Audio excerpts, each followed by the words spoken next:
Let's discuss the example 3. A farmer owns 100 acres farms. যে একটা farmer অর্থাৎ একটা কৃষকের 100 একরের একটা জমি ছিল এবং সে সেখানে 3 ধরনের ক্রপ বোনার প্ল্যানিং করলো। The seed for crops A, B, C cost $40, $20 and $30 per acre respectively. তাহলে প্রত্যেকটা ক্রপস A, B, C তাদের কস্টিং বলে দিচ্ছে এখানে যে $40, $20 এবং $30. A maximum of 3,200 can spend on seeds. বলছে সর্বোচ্চ $3,200 পর্যন্ত এখানে স্পেন্ড করা যাবে অর্থাৎ ব্যয় করা যাবে। এবং এখানে টাইমটা দিয়ে দিচ্ছে যে এ ক্রপের জন্য 1 দিন, আর বি এর জন্য 2 দিন এবং 3 এর জন্য 1 দিন করে সময় লাগে।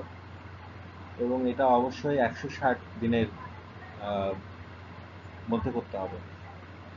এবং আরেকটা বলছে কি যে এখানে আমার যে লাভের বিষয়টা বলছে যে এ থেকে $100 লাভ থাকতে হবে, বি থেকে $300 লাভ থাকতে হবে এবং সি থেকে $200 লাভ থাকতে হবে। তাহলে আমি কিভাবে ম্যাক্সিমাম প্রফিটটা পাবো?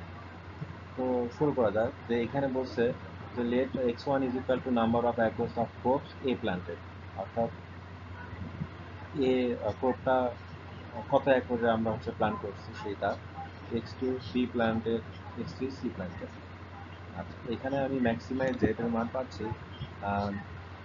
তাহলে ম্যাক্সিমাইজেশনের মান 100x1, 300x2 এবং 200x3। এবং সাবজেক্টের কি দেখা যাচ্ছে কত, যে এখানে আমরা যদি খেয়াল করি সাবজেক্টের কি এখানে $40, $20 এবং $30। এই যে $40, $20 এবং $30, এটা হচ্ছে 3200 থেকে কম হবে, মানে ম্যাক্সিমাম এখানে 3200 পর্যন্ত হতে পারবে। তাহলে $40, $20 এবং $30 এটা অবশ্যই 3200 থেকে ছোট অথবা সমান হবে। আচ্ছা, এরপর আরেকটা কি যে আমার মোট একর্স হচ্ছে 100, অর্থাৎ 3টা প্ল্যান্টের সমষ্টি অর্থাৎ জায়গার পরিমাণ হবে 100 থেকে অবশ্যই ছোট হতে হবে। এবং টাইমের ব্যাপারে যেটা আসছে, টাইমের ব্যাপারে x1, 2x2 আর x3 1 ঘন্টা, 2 ঘন্টা এবং 1 ঘন্টা, মোট হতে হবে 160 ওয়ার্ক ডেজ। আচ্ছা, আর সবগুলো ভ্যারিয়েবল যেগুলো আছে x1, x2, x3 এগুলো সব কিছু অবশ্যই পজিটিভ হতে হবে, এই কারণে এগুলো is greater than or equal 0। এবার আমি সবগুলোতে কি করতেছি, স্ল্যাগ ভেরিয়েবলটা অ্যাড করতেছি। দেখেন এখানে slug variable s1, s2, s3 এগুলো সবগুলো সব 0 নেওয়া হয়েছে, যেন এটা আউট হয়ে যায়। এবং প্রথম যে ইকুয়েশনটা আছে সেখানে s1 আমরা স্ল্যাগ ভেরিয়েবল নিলাম, দ্বিতীয়টাতে s2 স্ল্যাগ ভেরিয়েবল নিলাম এবং সিতে 3 নাম্বার ইকুয়েশনে s3 নিলাম। এরপরে তাহলে আমার ইনিশিয়াল বেসিক ফিজিক্যাল সলিউশন কি হবে, অর্থাৎ আমার প্রারম্ভিক মান, অর্থাৎ আমি যদি x1, x2 এবং s3 কে 0 ধরি তাহলে আমার এখানে s1, s2 এবং s3 এগুলোর মান কত আসে। দেখেন এখানে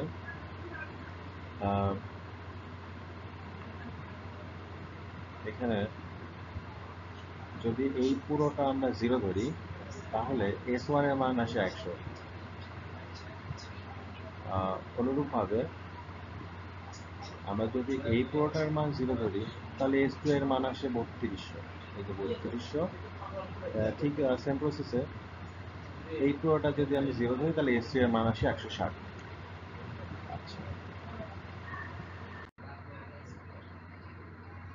এরপর তাহলে আমরা এখানে স্ল্যাগ ভেরিয়েবল অ্যাড করে ফেলছি এবং ইনিশিয়াল বেসিক ফিজিক্যাল সলিউশনও বের করে ফেলছি। এরপর আমরা এটা থেকে একটা সিমপ্লেক্স ট্যাবলেট তৈরি করব। তো এটা তো দেখেন আমার যে বেসিস S1 S2 S3 এগুলো হচ্ছে আমার বেসিস, এগুলো স্ল্যাব ভেরিয়েবল আমরা এখানে দিলাম, এগুলো সবগুলো সহগ কত করে দিচ্ছি আমরা 0 0 0। আচ্ছা, এরপর যে আমার সিজেটা আছে, সিজেটাতে খেয়াল করুন, সিজেতে আমার হচ্ছে যে ভ্যারিয়েবলগুলো x1 x2 x3 S1 S2 এবং S3 এগুলো সবগুলোর মান এখানে বসানো হয়েছে। যে আমার ম্যাক্সিমাম ডেটের জন্য 100 ছিল, তারপর হচ্ছে কি 300, দেখুন এখানে যে 100 300, তারপর আবার 200 200। আর S1 এর এটা হচ্ছে 0, এখানে 0, এটা 0, এটা 0, এটাও 0, এটা 0। আচ্ছা, গেল এখানে।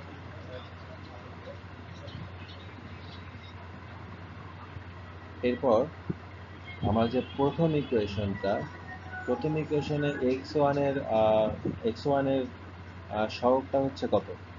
প্রথম ইকুয়েশনে আমার x1 এর সহগ হচ্ছে 1, এখানে 1 বসায় দেওয়া হলো। x2 এর সহগ 1, x3 এর সহগ 1, s1 এর সহগ 1।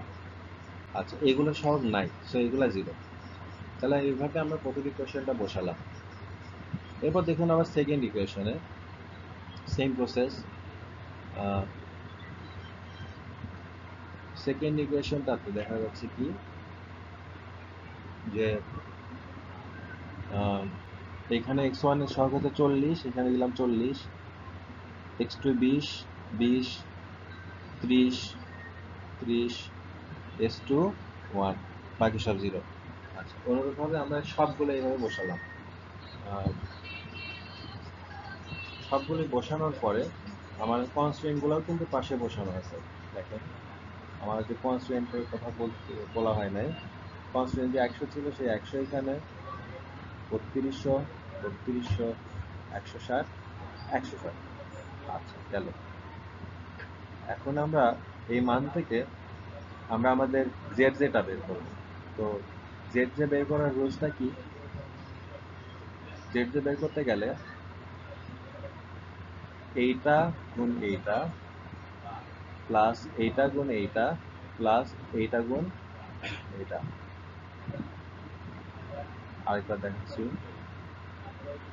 জেড এর মান কেমনে বের করে, এইটা গুণ এইটা প্লাস এইটা গুণ এইটা প্লাস এইটা গুণ এইটা, এইগুলো আলাদাভাবে গুণ করে আবার যোগ দিতে হবে। তাহলে দেখুন এখানে 0 into 1 0 into 1 0 plus 0 into 40 0 plus 0 into 1 0। তার মানে এগুলো সবগুলো সমস্ত 0। তো 0 দ্বারা যদি কাউকে গুণ দেওয়া হয় সবগুলো 0 হয়ে যায়। ওই কারণে এই সিরিয়ালের সবগুলো কিন্তু আমার 0 আসছে, সবগুলো হয়ে গেছে 0। তাহলে আমার জেটার মান কত হবে, অর্থাৎ ম্যাক্সিমাইজেশন জেটার মান 0। আচ্ছা, এইবার আমরা বের করব কি, এবার আমরা বের করব সিজে মাইনাস জেড। আচ্ছা, আমার সিজে এখানে কত দেওয়া আছে দেখেন, এটা হচ্ছে সিজে এর মান 100। তাহলে 100 থেকে আমি যে জেড যে পাইলাম 0, তাহলে 100 থেকে 0 বাদ দিলে হবে 100, 300 থেকে 0 বাদ দিলে হবে 300, এবং 200 থেকে 0 বাদ দিলে হবে 200। এইভাবে আমি আমার সিজে মাইনাস জেড যে বের করলাম। আচ্ছা, এরপর খেয়াল করে দেখুন যে আমার এখানে সিজে মাইনাস জেড এর সবচেয়ে হাইয়েস্ট ভ্যালু, ম্যাক্সিমাম ভ্যালুটা হচ্ছে 300। তো এই যে আমার এখানকার যে কলামটা থাকবে, এই কলাম দিয়ে আমি আমার কনস্ট্যান্টকে ভাগ করব। ভাগ করলে কি হয়, 100-কে 1 দিয়ে ভাগ দিলে হয় 100, আবার 3200-কে 20 দিয়ে ভাগ দিলে হয় 160, এবং 160-কে 2 দিয়ে ভাগ দিলে হয় 80। এবার এই যে রেশিওটাতে আমরা এখানে দেখব যে মিনিমামটাকে, সবচেয়ে ছোট হচ্ছে 80। তাহলে এখানে ম্যাক্সিমামটা দেখবো আর এখানে মিনিমামটা দেখবো। আর দুইটাকে যদি আমি এক জায়গায় করি তাহলে দেখা যাবে যে এইখানে আমার 2, আমার এখানে 2টা মিশিয়ে দিই, দাঁড়াও, মানে আমার টুটা হচ্ছে আমার পাইভট কি। তো আমার পাইভট কিটা দিয়েই আমার হচ্ছে নেক্সট ইটারেশনে যেতে হবে। অর্থাৎ এই যে আমার এই সেকেন্ড স্টেপ, এইটাতে আমার এই পাইভট কিটাই মেন। তো পাইভট কি এর যে ওপরে যে ভ্যারিয়েবলটা থাকবে, এইটাকে আমার পাইভট কি এর এই যে বামের যে ভ্যারিয়েবলটা, এটাতে এক্সচেঞ্জ করতে হবে, এটা ইন্টারচেঞ্জ করবো আর কি। তাহলে দেখেন এই জায়গায় S3 এর জায়গায় আমার x2 বসছে, ঠিক আছে। আচ্ছা, বসানোর পরে x2 এর মান আমরা এখানে 300 বসালাম। এখন যে পাইভট কিটা আছে, এই পাইভট কিটাকে আমার 1 ধরে নিতে হবে। তাহলে 2 কে যদি 1 বানাই, তাহলে এর জন্য আমাকে 2 দিয়ে ভাগ করতে হয়। তো আমার এই পুরো যে সারিটা আছে, এই পুরো সারিটাই তাহলে আমার 2 দিয়ে ভাগ হবে। দেখেন 1 কে 2 দিয়ে ভাগ করলে হাফ হয়েছে, 2 কে 2 দ্বারা ভাগ করে 1 হয়েছে, 1 কে 2 দ্বারা ভাগ করে হাফ হয়েছে, 0 কে 2 দ্বারা ভাগ করে 0, 0 থাকে 2, 0, 1 ভাগ 2 হাফ। আচ্ছা, এরপর যেটা আমার পাইভট কি হবে, তার ওপরে বা নিচে সবগুলা অটোমেটিক্যালি 0 হয়ে যাবে। 0 বসানোর পরে এবার আসবে আমার এই মানগুলো বের করা। এইগুলো বের করতে একটু ক্রিটিক্যাল হবে। তো দেখুন, এটা বের করার জন্য আমাকে কি করতে হবে, যে আমার প্রথমে আগে ওল্ড ভ্যালুটা নিতে হবে। ওল্ড ভ্যালু,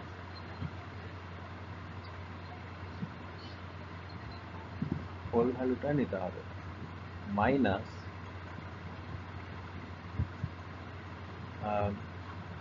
কারেসপন্ডেন্ট 0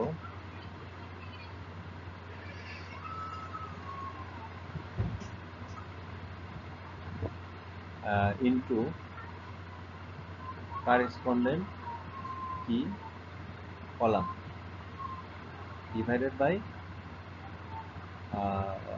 পাইভট কি।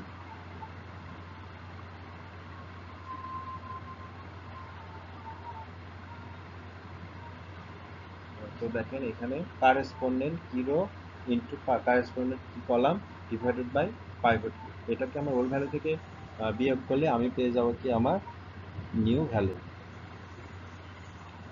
আচ্ছা, দেখেন এটা কেমনে বের করি। আমার ওল্ড ভ্যালু ছিল 1 আর এটা ছিল আমার পাইভট কি। তো আমি কি করব, এই যে এই দুজনকে গুণ দিব। তাহলে 1 গুণ 1 ডিভাইডেড বাই 2 হাফ। তাহলে 1 মাইনাস হাফের মান হাফ, ঠিক আছে। আচ্ছা, অনুরূপভাবে তাহলে আবারও দেখতেছি আমরা, এটা আমার হচ্ছে পাইভট কি। আর ধরেন আমি হচ্ছে এই 40-এর মানটা বের করব। তাহলে 40 হবে এখানে ওল্ড মান 40 মাইনাস 40-র পাশে দেখেন এই যে আড়াআড়ি ভাবে কারেসপন্ডেন্ট কি রো আর কারেসপন্ডেন্ট কি কলাম, অর্থাৎ আসতেছে কত 20 গুণ 20 গুণ 1 ডিভাইডেড বাই 2। আচ্ছা, তাহলে এখানে যদি ইয়ে করি তাহলে আসে কত, এটুকুর মান আসে 30। দেখেন এই যে নিউ ভ্যালুটা হয়ে গেছে 30। এইভাবে পুরো সমীকরণটা আমরা বসাবো, পুরো সমীকরণের সবগুলি মান বসাবো এখানে আমরা।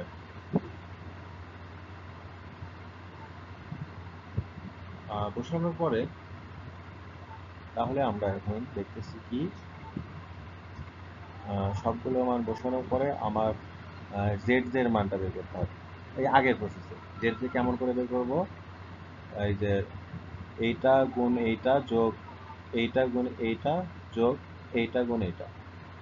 তো এটা করলে আমার কত আসে, দেখি 300 গুণ হাফ 150, আর উপরে গুলা ধীরে ধীরে গুণ হয়ে আউট হয়ে গেছে। তাহলে পরের স্টেপেও সেম, পরের স্টেপে দেখুন তাহলে 0 গুণ 0, 0 গুণ 0, 300 গুণ 1 কত হচ্ছে 300। এই প্রসেসের সামনে আগালে আমরা সবগুলো জেড এর মান পেয়ে যাব। আচ্ছা, জেড এর মান পেয়ে গেছি ধরে, এরপর সিজে মাইনাস জেড তাহলে কত হবে? তাহলে এই যে আমার সিজে আর এই যে আমার জেড, তাহলে সিজে মাইনাস জেড সমান 100 মাইনাস 150 মাইনাস 50। এইভাবে আমরা সবগুলো সিজে মাইনাস জেড বের করে নেব। আচ্ছা, এখন সিজে মাইনাস জেড এই সিরিয়ালে যে এই যে 50টা দেখতেছেন, এই 50-এর যে পুরো কলামটা আছে, এই কলামগুলো দিয়ে আমি ওই আগের মতন আবারও সেই কনস্ট্যান্টগুলোকে ভাগ দিয়ে দিব। তাহলে 20কে হাফ দিয়ে ভাগ দিলে হবে 40, 1600-কে 20 দিয়ে ভাগ দিলে হবে 80, এবং 80-কে হাফ দিয়ে ভাগ দিলে হবে 160। আচ্ছা, এখানে সর্বনিম্ন মান কোনটা? 40। সেম আগের মতনই সব কিছু। তাহলে দেখা যাবে কি আমার এখানে আমার আরেকটা পাইভট কি পাবো, সেকেন্ড পাইভট কিটা কি কত হবে? এই যে হাফ, এটা আমার পাইভট কি। আচ্ছা, এখন এইখানে একটা বিষয় আছে, সেটা হচ্ছে জেড এর মান কত। এখানে এখানে আমরা জেড এর মানটা একটু বের করে দেখে নিই যে আসলে কত আসে। জেড এর মান এখানে আসতেছে কত দেখেন। জেড এর মান বের করতে গেলে শুধু জাস্ট গুণ করা, 0 ইন্টু 20 যোগ 0 ইন্টু 1600 যোগ 300 ইন্টু 80, মোট আসে কত? 2400। এটা আমার জেড এর মান। আচ্ছা, এবার ঠিক আগের মতনই সেম প্রসেস, যে আমার হাফটাকে 1 বানাতে হবে। তাহলে হাফকে 1 বানানোর জন্য 2 দ্বারা গুণ হয়েছে, তাহলে এখানে সবগুলো 2 দ্বারা গুণ। তাহলে হাফ গুণ 2 1, 0 গুণ 2 0, 1 গুণ 2 2, 0 গুণ 2 0, মাইনাস হাফ গুণ 2 মাইনাস 1। আচ্ছা,